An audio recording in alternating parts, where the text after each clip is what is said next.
እስራኤል የኢራንን የኒውክሌር ፕሮግራም አውድማለሁ በሚል ጥቃት መፈጸሟን ተከትሎ ኢራንም የራሷን የጥቃት ምላሽ መስጠቷ ይታወሳል። ለቀናት የቀጠለው ግጭቱም የመቋረጡ ነገር በቅርብ ይሆንን ለሚለው ጉዳይ ምላሽ መስጠት አዳጋች ሆኗል። ሀገራቱ እርስ በርስ ጥቃት መፈጻጸማቸውን የመቀጠል ፍላጎት እንዳላቸው እየተመላከተ ነው። የአሜሪካው ፕሬዝዳንት ዶናልድ ትራምፕም ይህንኑ ደም አፋሳሽ ጦርነት ለማስቆም እምብዛም ፍላጎት አልታየባቸውም።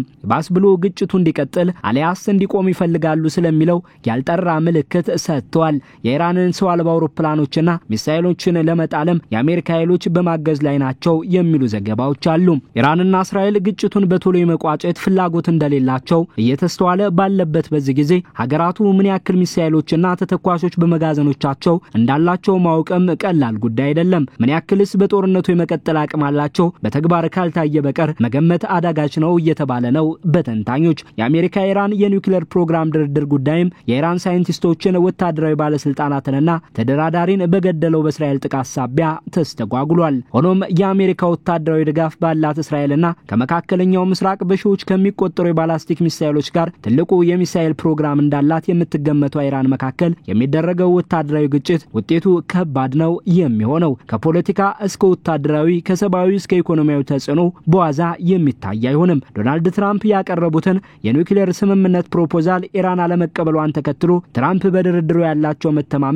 መቀነሱ ከተመላከተ በኋላ ያለውቅና የኢራን ልታጠቃ ትችላለች ማለታቸውን ተከትሎ ባሳለፍነው አርብ እስራኤል በፈጸመችው ጥቃት በተጀመረው ወታደራዊ ግጭቱ ትራምፕ እጅ የለበትም ቢሉም የአሜሪካ ኃይሎችና የጦር መሳሪያዎች እስራኤልን ከኢራን ጥቃት በመከላከሉ ረገድ እገዛ እያደረጉ መሆናቸው እየተመላከተ ነው።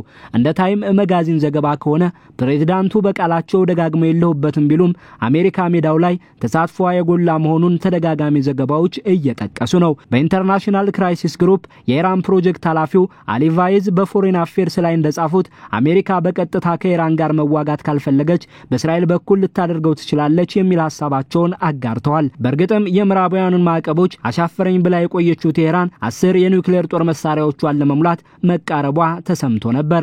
የእስራኤል አውድማለሁ ጥቃት ገጠማት እንጂ እንደ ኃላፊው ገለጻ ምንም እንኳን እስራኤል የኢራን የኒውክሌር ፕሮግራም ላይ ትልቅ ጉዳት ልታደርስ ብትችልም ጨርሳ ማጥፋት ይቻላታል ተብሎ ግን አይጠበቅም። ኢራን ወሳኝ የኒውክሌር ፕሮግራም ስፍራዎች ከመሬት ስር እንዳሏትም ይመላከታል። ምናልባትም ጦርነቱ ያለ ስምምነት ከተቋጨ ኢራን ባጭር ጊዜ የኒውክሌር አቅሟን ለማጠንከር መንቀሳቀሷ ብሎ መቻሏ አይቀርም። እስራኤል ትላልቅ የኢራንን ባለስልጣናትንና ሳይንቲስቶችን ከመግደሏ ባሻገር የኢራኑን መሪ አያቶላህን የመግደል እቅዷን ትራምፕ መቃወማቸው ተሰምቷል። ፕሬዝዳንት ትራምፕ በ2025 መጀመሪያ ድጋሜ ወደ ስልጣን መንበሩ ከመጡ በኋላ ከኢራን ጋር በኒውክሌር ፕሮግራሟ ጉዳይ የመደራደር ፍላጎት እንዳላቸው ሲያንጸባርቁ የቆዩ ሲሆን እስራኤል በበኩሏ ወታደራዊ መፍትሄ እንዳላት አጽንኦት ስትሰጥ ቆይታለች። አሜሪካ ኢራንን ለድርድር ልታገኝ ቀጠሮ በያዘችበት እስራኤል ኢራንን አጠቃች።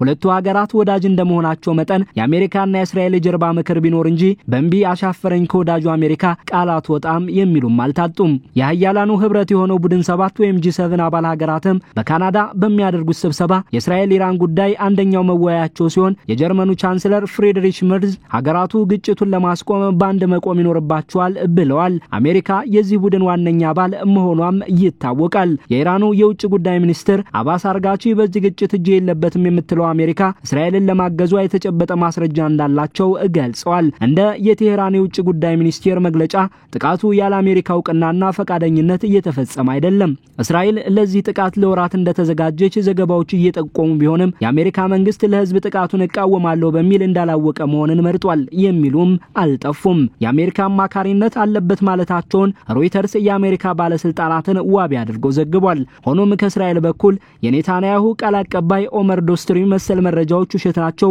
ለአሜሪካ ጥሩ የሆነውን ብቻ ነው የምንነግራት ሲሉ አስተባብለዋል። ሆኖም ከአሜሪካ የሚወጡ መረጃዎችና የኢራን መግለጫ በእስራኤል ጥቃት የአሜሪካ ተሳትፎ እንዳለ ያመላክታሉ።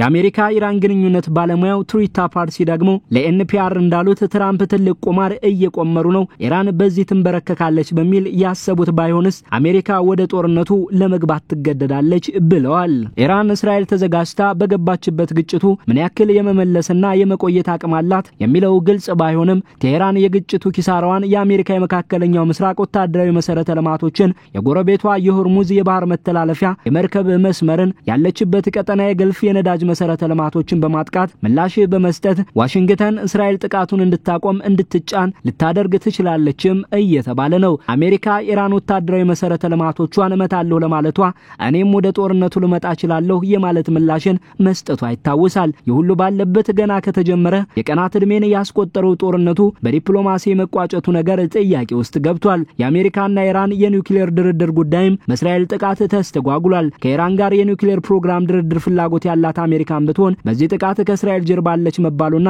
ኢራንም እየተጠቃሁ ባለበት አልደራደርም ማለቷ ግጭቱን በዲፕሎማሲ በቶሎ ለመፍታት ያለውን ተስፋ አደብዝዞታል።